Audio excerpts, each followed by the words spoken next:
अभिनंदन जनइबी एवं स्वागत करी आज ए सांबादिक सम्मिलनी को बा प्रेस मीट को जे आमे आज जो प्रेस मीट करुचु ए अनुष्ठान लक्ष्मीनारायण महाविद्यालय 50 वर्ष रे पाद थापी एवं तार सुवर्ण जयंती उत्सव को पालन करुछि।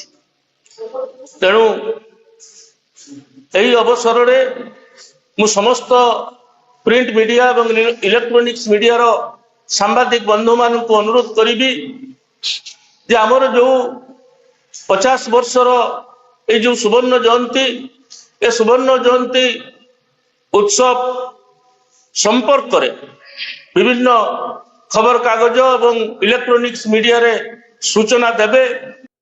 आमे प्रथम रु निष्पत्ति नैथिलु जे 4 दिन आमर फंक्शन हबो एवं शेष दिन होउची क्लोजिंग सेरेमनी आलुमिनी रो फंक्शन एवं प्रथम दिन सरकारी कार्यक्रम होइची। ओडिशा उच्च शिक्षा मंत्री सूर्यवंशी सूरज आमको स्वीकृति दैचंती से दिन उपस्थित रहिबे। ता सहित माननवर सांसद प्रताप षडंगी, माननवर विधायक अश्विनी पात्र, जलेश्वर विधायक अश्विनी पात्र एवं फकीरमोहन विश्वविद्यालय कुलपति संतोष त्रिपाठी सार महोदय एवं एडीएम सुधाकर नायक आमको स्वीकृति दैचंती से दिन प्रथम दिन रे से इनागुरेशन फंक्शन रे रहिबे एवं सांसद प्रतिनिधि प्रदीप पंडा महोदय मध्य स्वीकृति दैचंती ए उत्सव रे रहिबे।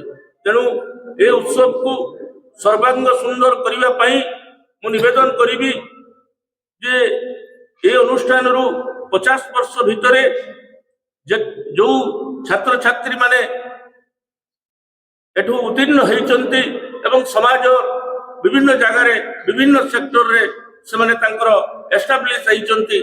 तेणु समस्त छात्र छात्री मान को निवेदन करी एवं ए अनुष्ठान बढ़िबारे जो माने ए अंचल बुद्धिजीवी शिक्षाविद एवं जो माने भद्र भक्ति जो माने ग्रामांचल रे एभली एक शिक्षानुष्ठान बढ़िबा जो स्वप्न देखिथिले एवं प्रतिष्ठित करिथिले से अनुष्ठान मु समस्त को धन्यवाद देवी एवं समस्त को नमस्कार जनइबी जे समाने होचंती नमस्स जो माने ए अनुष्ठान को गढ़ी ग्रामांचल रे एवं आज से अनुष्ठान 50 वर्ष रे पाद देइछि। बहु घात प्रतिघात उत्थान पतन भितर देई गति करी आमे आज पहुंचीचु लक्ष्य स्थल रे। अनेक स्वप्न आमर पूरण होइछि, आहुरी अनेक स्वप्न आमको आखि ठारी डाकुछि। तेणु समस्त को निवेदन करी जे समस्ते सहयोग करंतु एवं आमर मार्गदर्शन करंतु एमिति उत्सव को आमे समस्त मिसी सफल करे। पुरातन छात्र मान को मु एही वार्ता देबा को चाहे जे ए अनुष्ठान रो श्रेणी कक्ष तांकर भविष्य गढ़ीची। पुणी ए अनुष्ठान आमे आज सुवर्ण जयंती उत्सव पालन करूचु, ये होची हमर आरंभ।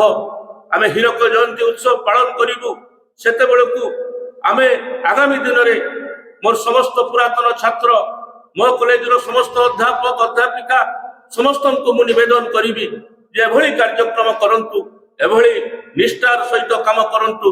आमे हीरक जयंती बेलकु एक पूर्णांग शिक्षानुष्ठान रे बा ओडिसा रे ए अनुष्ठान रो ख्याति जेमिति व्यापी जाई पारि।